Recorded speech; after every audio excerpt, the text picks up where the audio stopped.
sei que você tá cansado de só ver coisas sobre reencarnação e transmigração, e ela morreu, voltou ao passado, entrou dentro da novel, virou a vilã, sei lá, reencarnou de algum jeito e virou uma personagem super incrível de uma história. Mas o negócio aqui hoje é que não teremos reencarnação, vamos falar de histórias muito, muito boas sem esse tema. E aí, gente, tudo bem com vocês? Aqui é a Luana e hoje eu trouxe 5 indicações de manhwas aí pra você procurar, sem que tenham reencarnação, transmigração, entrou dentro do mundo da novel, reencarnou no outro corpo, nada disso, sem essas aspirações. Se você quer um vídeo só com reencarnação, deixa um like nesse vídeo pra valorizar meu trabalho, que eu vou procurar fazer uma lista com indicações assim que não são tão óbvias. E aí eu tô lendo muita coisas assim que eu acho aleatoriamente também, então provavelmente alguma dessas histórias você nunca ouviu falar ou já leu e pouca gente conhece. Mas a primeira indicação de hoje, eu já fiz um vídeo completinho sobre essa história, mas eu quis trazer novamente ela aqui porque, como eu disse, não envolve reencarnação e é uma empregada capaz. E aqui, basicamente, a nossa protagonista, ela se diz incapaz de fazer qualquer coisa. Ela é muito inútil, ela diz ainda no começo da história que ela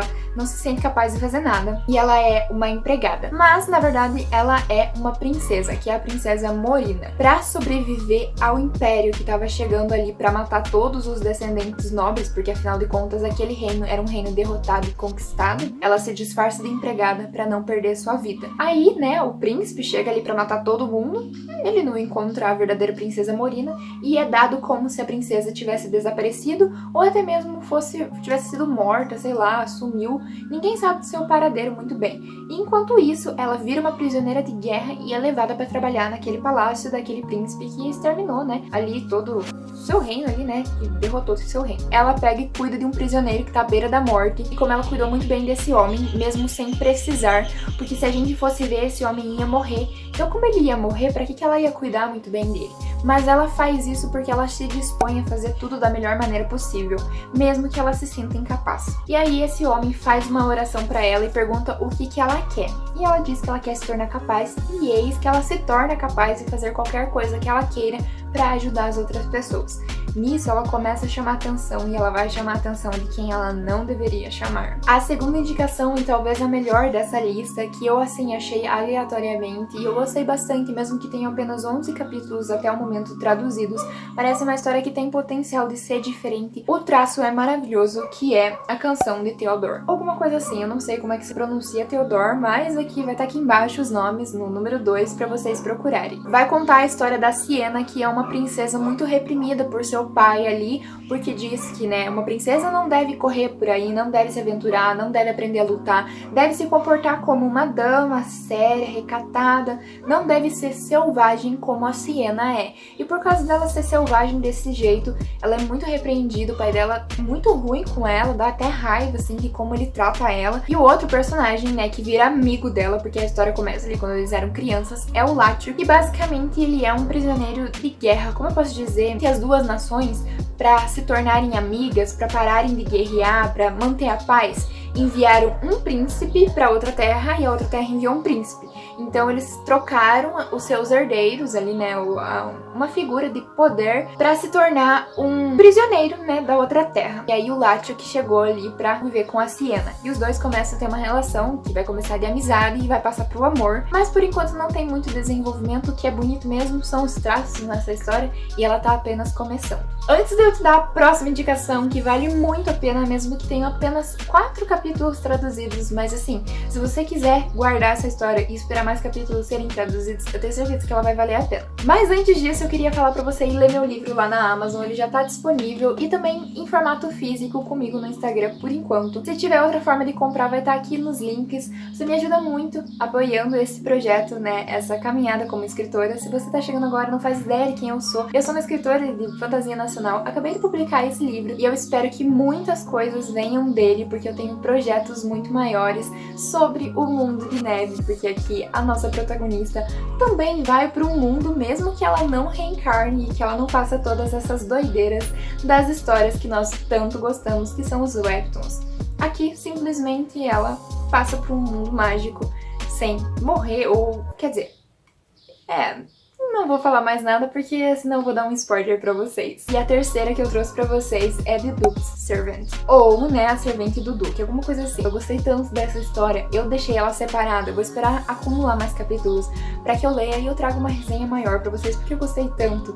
Basicamente, a protagonista não tem nada de reencarnação, como eu falei. A protagonista, ela é uma espiã, ela foi treinada pra ser, né, uma mulher muito poderosa ali, já cheia dos esquemas pra fazer missões secretas, e ela é enviada pra observar um duque, mas vai gerar um romance entre eles ali. Ela vai virar servente dele, ela vai se disfarçar de homem, mas eu acho que vai reconhecer ela, e mesmo ela disfarçada de homem, ali, eles vão ter um romance. E aí ela vai estar, né, espionando ele. A história começa com basicamente ela derrotando um cara, né, ela pega e salva uma princesa e tudo, então tem uma pequena ação no começo, mas a história não é tão desenvolvida, mas eu gostei muito dessa premissa, por isso que eu trouxe ela aqui. A quarta história, que também achei aleatoriamente, não tem nada de reencarnação, transmigração e essas coisas, é I Raised Best Well. Essa história, ela vai puxar mais pro romance, e ela tem 20 capítulos até onde eu li, pelo menos 20, eu nem sei mais, eu vou deixar aqui nos comentários depois. E a nossa protagonista é a Blondina. Ela é uma garota que, na infância dela, ela foi tratada como lixo, porque ela trabalhava em uma taverna, porque ela não tinha mãe, ela não tinha onde ficar, sua mãe tinha morrido, ela não conhecia o pai, nada disso. Então ela era muito maltratada, ela tinha que trabalhar pra sobreviver, ela comia restos, até que o pai dela encontra ela, na verdade por causa dos cabelos dela e por causa da aparência dela que se parece com a mãe. E o pai dela é descoberto que é o imperador. Ela é levada pro palácio, mas do mesmo jeito ela é ignorada, o pai dela não tá nem aí pra ela, os irmãos são os bichos da peste que não estão nem aí pra ela também, e às vezes até tratam ela mal. E ela começa a crescer naquele palácio, mesmo que agora ela tenha boa comida, vestidos e tenha um teto sobre a sua cabeça, ainda assim ela é muito ignorada. Um dia, né, do nada ela encontra um gatinho, mas de gatinho, aquele gatinho não tinha nada, ele na verdade era uma pantera que podia se transformar em ser humano também. E aí ele era um garoto, né, que se transforma pra ela, e os dois começam a ter uma boa relação ali, vão criando uma amizade até que aquilo lá vai se transformar em amor. Tem a questão mágica por trás da história, porque dizem que pessoas com cabelos loiros e olhos dourados são os únicos que conseguem controlar essas panteras. E aí o imperador está atrás dessas pessoas para que ele pegue e tenha um poder maior que esses leopardos, que essas panteras, né? Porque eles acham que a família real tá inferior a eles, porque realmente está, né? Porque os outros são muito mais poderosos, têm magias, são feras, então ele tá atrás dessas pessoas que tenham essas características para fortalecer o poder da família real, né? E não sei se ele tem umas intenções mais malignas, como matar todos os leopardos. Eu ainda não sei, leopardos não, Luana. Todos os... Enfim, todas as feras, né? A próxima indicação que eu trago pra vocês é No Doubt in Us. Ele já tá completo em inglês e em espanhol. Eu tô lendo ele em espanhol porque eu gostei da história e eu queria saber, ele tem capítulos bem curtinhos, ele não é tão grande quanto as outras histórias que eu passei pra vocês. A história vai girar em torno de um imperador e sua rainha que misteriosamente, após cair em um lago, trocam de corpo. E o imperador se torna a rainha e a rainha se torna o imperador. Eles são casados há bastante tempo, eles não têm herdeiros, eles não têm uma relação, porque assim, a rainha amava o imperador, mas o imperador, tipo, desconfiava muito da rainha, porque dizia que a família dela ia trair ele em algum momento, então ele tinha um pé muito atrás quanto a rainha, nem gostava dela, não se importava com ela, não dava atenção pra ela. E a nossa rainha, assim, ela era muito mais ligada às artes da guerra. Como é que eu posso dizer isso?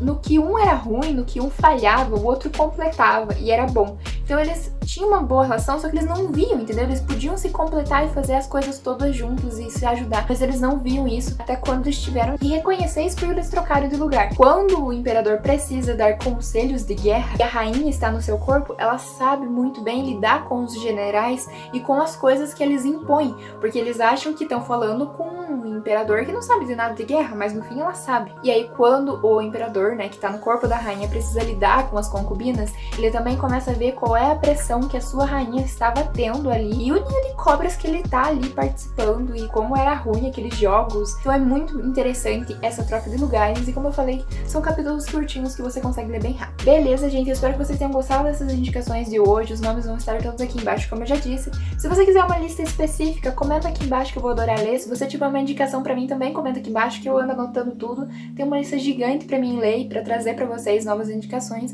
Então eu espero que vocês me acompanhem até lá. Tem outros vídeos, vão estar todos aí nos cards pra vocês darem uma olhada em outras listas. Então eu fui!